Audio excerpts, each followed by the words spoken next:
Je vais être tout à fait honnête avec vous, j'ai aucune idée de comment commencer cette vidéo. Je veux dire, depuis que j'ai commencé à faire des vidéos sur cette chaîne, j'en ai déjà fait 3 sur JoJo's Bizarre Adventure. Et ça c'est si on compte pas les trucs que j'ai fait sur les autres réseaux. Tout ça pour dire que je pense pas vous introduire le sujet d'aujourd'hui sans me répéter sur certains points. La diversité des antagonistes et des personnages, j'en ai déjà parlé. L'univers qui sort complètement des classiques de l'époque, déjà mentionné aussi.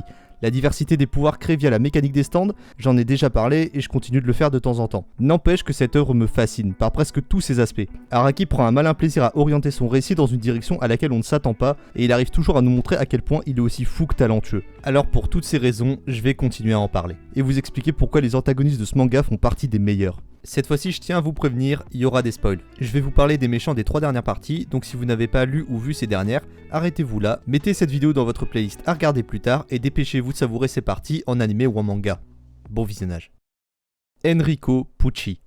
Commençons avec l'antagoniste d'une partie adaptée récemment en animé. Stone Ocean est une partie appréciée pour beaucoup de raisons. Le premier personnage principal féminin de la saga, son évolution tout au long de l'histoire, le retour de Jotaro dans l'intrigue après une absence dans Golden Wind, mais il y a une raison toute particulière qui différencie cette partie des autres, le père Pucci est l'ennemi de Jolyne et sa bande dans la partie 6 de JoJo's Bizarre Adventure. Enrico Pucci est un prêtre officiant dans la prison où est détenue Jolyne Kujo, la fille de Jotaro. D'apparence inoffensif, on apprendra plus tard que c'est une personne qui était très proche de Dio, l'ayant connu avant sa mort en Égypte face aux Crusaders. Voulant accomplir sa volonté de remodeler l'univers, il s'arrange pour avoir Jolyne à portée de main et ainsi attirer Jotaro, qui possède les souvenirs du journal de Dio. Ce journal détaillait son plan pour atteindre le paradis et devenir un dieu. Plus que changer le monde à son image comme le voulait ce dernier, Pucci essaiera tout au long de Stone Ocean de faire grandir l'humanité. Il cherchera aussi comme son mentor à mettre fin à la lignée des Joestar qu'il estime comme des ennemis naturels. Le père Pucci est un personnage dont les actes ne sont pas compatibles avec sa fonction. Comme Dio, il n'a pas de réelle compassion pour la vie humaine, n'hésite pas à tuer quand il l'estime nécessaire, et il pense que l'humanité entière est inférieure à lui. Il est aussi prêt à manipuler les gens grâce à son stand, tant que c'est pour atteindre son but, il n'aura aucun remords. Vous l'aurez compris, Pucci n'est en rien pratiquant des valeurs chrétiennes. Il est froid et calculateur, et il est plus proche d'un sociopathe que d'un modèle de vertu. À la base fervent croyant, il a été exposé à la cruauté et à la haine dont peuvent faire preuve certains hommes. Ayant rencontré Dio peu de temps avant, et ce dernier ayant réussi à réparer son pied tordu, il a choisi de suivre une cause qu'il croit supérieure. Cette dite cause lui a fait renoncer à ses principes de l'époque. Son stand de White Snake colle avec sa personnalité. Grâce à lui, Pucci peut extraire les souvenirs et les stands d'une personne, chacun prendra la forme d'un CD, mais il peut également introduire le CD d'une personne dans une autre, lui attribuant un stand ou la contrôlant complètement. La deuxième forme de son stand, Simoon, permet de contrôler la gravité afin que personne ne puisse s'approcher de lui. Il peut également se battre à courte portée, puisque tous les objets qu'il touche voient leur gravité inversée. Enfin, après ces deux stands, il finit par obtenir la clé du pouvoir ultime qu'il cherche depuis le début, un stand permettant d'accomplir l'impossible, et possiblement le stand le plus puissant qu'on ait jamais vu, Made in Heaven. Made in Heaven est un stand qu'on pourrait qualifier de tout puissant, il a une emprise sur l'univers entier, il a la capacité de contrôler le temps à cette échelle, il peut le ralentir comme l'accélérer à sa guise. Une fois le stand créé, Pucci va chercher à s'en servir pour accélérer le temps de tout l'univers jusqu'à arriver à sa fin. La singularité qui va lui permettre de remodeler l'univers à sa façon. Ce qui le distingue des autres ennemis de JoJo jusque-là, c'est qu'il arrive à ses fins. Ce stand est presque intouchable et sa capacité à accélérer le temps permet de rendre inutilisable le pouvoir de Star Platinum. Il arrive ainsi à vaincre Jotaro ainsi que la bande de Jolyne et met ainsi fin à la lignée des Joestar. Bon, il reste Josuke et Joseph puisqu'Araki a dit qu'il était officiellement en vie à ce moment-là, mais disons qu'il a quand même mis fin à la lignée des Joestar. Ses opposants éliminés, il active son stand afin d'atteindre le point de singularité et ainsi créer l'univers qu'il désire, un univers dans lequel tous les humains sont conscients de ce qui va leur arriver. Selon lui, si les hommes connaissent leur destin à l'avance, ils comprendront la grandeur de l'existence. Par ce stand, Pucci dépasse toutes les actions de Dio, étant donné qu'il est passé de simple humain à une entité capable de refaire le travail de Dieu. Il aura fallu un coup de chance pour éliminer ce personnage devenu tout puissant. Pucci fait l'erreur d'insérer le disque de Weather Report dans la tête d'Emporio. Avec ses nouvelles capacités, il empoisonne le prêtre avec de l'oxygène concentré, un gaz extrêmement toxique. Sa mort entraîne un second reboot de l'univers, sans les effets de Made in Heaven cette fois-ci. C'est un personnage que j'ai personnellement adoré. On le voit au fur et à mesure de la partie s'enfoncer dans sa folie, et mine de rien, il nous a aussi permis de connaître un peu mieux le personnage de Dio. Funny Valentine. Après un vampire qui peut arrêter le temps, une espèce millénaire d'origine aztèque, grâce à vous j'ai compris qu'ils ne sont pas égyptiens, j'ai compris mon erreur, merci de ne plus me le rappeler s'il vous plaît. Un tueur en série qui a un drôle de fétichisme, un parrain de la mafia avec un goût prononcé pour la Fashion Week, et un prêtre qui a pour intention de détruire l'univers. Qu'est-ce qui pouvait manquer à JoJo's Bizarre Adventure comme antagoniste digne de ce nom? Eh bien, qu'est-ce que vous dites du président des États-Unis lui-même? En effet, Funny Valentine est le président des États-Unis ainsi que l'antagoniste principal de la partie 7 de JoJo's, Steel Ball Run. Il a co-créé la Steel Ball Run, course considérée par beaucoup comme impossible étant donné qu'elle parcourt une très longue distance.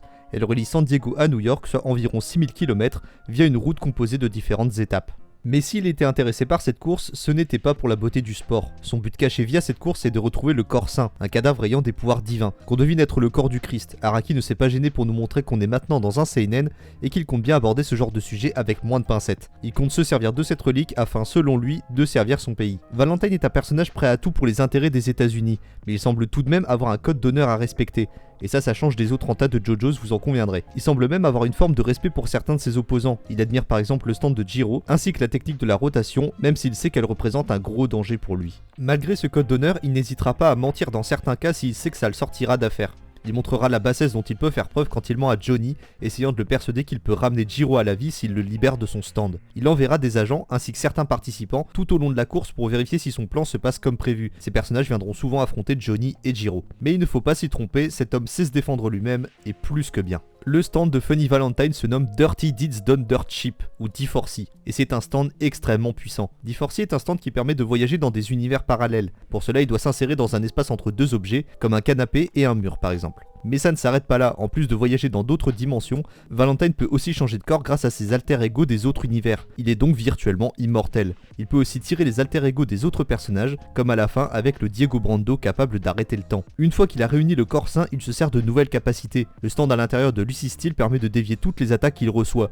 Sous cette forme, il appelle son stand D4C Love Train. Pour moi, ce stand a une signification particulière. Quand j'ai lu Steel Ball Run pour la première fois, j'ai naïvement eu l'impression que D4C allait servir de pirouette scénaristique pour ramener un ou des personnages de la dimension de base. Mais quand j'ai vu que Valentine a amené vers la fin un Diego Brando capable d'arrêter le temps avec The World, j'ai compris. Ce stand, c'est une manière pour Araki de dire au revoir une dernière fois à la dimension qu'il a alimentée pendant près de 20 ans. Ce stand est d'une manière générale le personnage de Funny Valentine, c'est ce qui fait la transition entre la timeline d'avant et celle de maintenant. En plus d'être très puissant, il a une signification toute particulière. Toru. Pour terminer cette série de vidéos, je vous propose de nous plonger dans la suite plus ou moins directe de Steel Ball Run, une partie dans laquelle on revoit une ville, ou du moins une version parallèle d'une ville qu'on connaît bien, Morio. JoJo se passe quelques dizaines d'années après la partie 7 et nous permet d'explorer un peu plus cette nouvelle timeline. La partie 8, en plus de se passer au même endroit que Diamond is Unbreakable, nous propose une ambiance similaire à celle-ci. Un peu moins de combats au profit d'une histoire centrée sur les enquêtes et les mystères qui s'approchent du paranormal. Parmi ces mystères, on va parler des hommes rochers, des créatures ressemblant aux humains mais vivant beaucoup plus longtemps et qui sont incapables de vivre avec ces derniers. Dans ces hommes rochers, Araki nous parlera d'une organisation trafiquant des fruits capables de produire des miracles via un échange équivalent, le Rokakaka, que je vais appeler le fruit pendant le reste de cette vidéo, merci de votre compréhension. Les chefs de cette organisation ne sont en réalité qu'une seule personne. Auparavant connu comme l'ex-copain de Yasuo, cette personne n'est découverte qu'assez tard dans le manga. Il s'agit de Toru. En termes de mise en scène, Toru m'a fait penser à Diavolo sur quelques points. On apprend qu'il est l'antagoniste final assez tard dans le manga, environ au moment de la confrontation finale. Mais là où Diavolo était traqué dès le début de la seconde partie, et où c'est son visage qui est révélé à la fin, dans JoJo Lion, on découvre carrément que c'est Toru qui est derrière tout ça. Il était jusque-là considéré comme un personnage secondaire. Il a aussi tendance, comme le boss de la passionnée, à utiliser un alter ego. Il se sert de son stand Wonder of You en tant que couverture. Toru est un personnage qui veut se fondre dans la masse, donc pour ne pas éveiller les soupçons, il a une personnalité assez amicale. Mais il est en réalité un être calculateur et manipulateur. Même si une personne dont il est proche est en danger, il ne l'aidera pas si elle le gêne dans son plan. C'est ce qui s'est passé avec Yasuo à la fin de JoJo Lion. Mais pour un homme rocher, Toru est quelqu'un d'un peu à part. Il essaie de comprendre davantage le monde des humains, possédant des notions de physique ainsi que de médecine. Il est quelqu'un de très ambitieux et de très patient. Ses plans pour obtenir le nouveau fruit ont débuté plus de 10 ans avant le début de l'histoire. Il a en effet pris le temps de monter une organisation et de prendre la place de directeur d'un hôpital avec son stand. En parlant de lui, Wonder of You est un stand quasi intouchable. C'est quelque chose qui semble assez commun quand il s'agit de stands d'ennemis de JoJo's d'ailleurs. J'en ai déjà un peu parlé ailleurs, mais je vais faire un petit résumé de ses capacités. Quiconque s'en approche est touché par des calamités, c'est-à-dire une forme de malédiction qui empêche n'importe qui de le suivre. Plus l'intention de le suivre est forte, plus les calamités sont violentes. Ça peut aller d'une table qui se met sur le chemin de la personne à une voiture qui la renverse. En plus de ça, la force de base de l'impact est démultipliée. Je trouve que c'est un stand intéressant dans cette partie, parce que Wonder of You représente parfaitement la notion de malédiction qui est abordée tout au long de JoJo Lion. La plupart des personnages principaux sont liés de près ou de loin à des malédictions sous différentes formes. La famille des Higashikata souffre d'une malédiction, sous la forme d'une maladie qui touche le premier enfant de chaque génération. L'échange équivalent causé par le fruit peut être vu comme une malédiction également. Le stand de Toru est quant à lui une succession de petites malédictions qui s'abattent les unes après les autres. Le narrateur l'a dit lui-même à la fin du récit, JoJo Lion est une histoire de malédiction qui se brise. Je trouve que c'est un antagoniste qui est trop sous-estimé, peut-être parce que c'est le dernier en date ou parce qu'il apparaît très tard dans l'intrigue, mais personnellement je trouve que c'est un personnage bien écrit comme Araki sait les faire. Si j'ai eu envie de faire cette petite série, c'est parce que les antagonistes de JoJo sont très différents les uns des autres. Si leurs buts sont parfois similaires, c'est leur personnalité qui fera la différence. À chaque partie d'un même manga, Hirohiko Araki nous raconte une histoire différente, dans une ambiance différente et avec des enjeux différents. Certains ennemis des JoJos n'ont rien de spécial quand on les compare à certains personnages d'autres œuvres, il faut être honnête. Mais dans ce cas, ce sont leurs mimiques, leur façon de penser, ou tout simplement leur stand qui font qu'ils nous marquent. Les antagonistes de JoJo sont de bons antagonistes, et ce pour une raison très simple. Leurs simples apparitions inspirent la crainte, le danger ou le respect parfois. Vous pouvez prendre n'importe quel adversaire de JoJo's, vous verrez de quoi je parle. C'est quelque chose de bête quand on y pense, mais il faut bien garder en tête que dans un monde aussi étrange et décalé, il suffit de pas grand chose pour qu'on bascule dans la comédie. Un bon antagoniste, c'est un personnage capable de rappeler dans quel type d'histoire se trouve le spectateur à travers ses actes, et qui pour ça doit inspirer un sentiment fort auprès de lui. Merci d'avoir suivi cette vidéo, et pour certains d'avoir suivi cette petite série sur les méchants de JoJo's Bizarre Adventure. J'espère que ça vous aura plu. Personnellement, j'ai beaucoup aimé la faire. Je voulais tester en vidéo des analyses de personnages, et le premier épisode a eu l'air de beaucoup vous plaire. Donc je pense que je vais continuer dans cette voie. Si jamais vous voulez que je m'attaque à un autre manga ou à un personnage en particulier, n'hésitez pas à m'en suggérer en commentaire, je prends des notes à chaque fois que vous me faites une recommandation. Abonnez-vous, likez, partagez, et d'ici la prochaine vidéo, à la prochaine.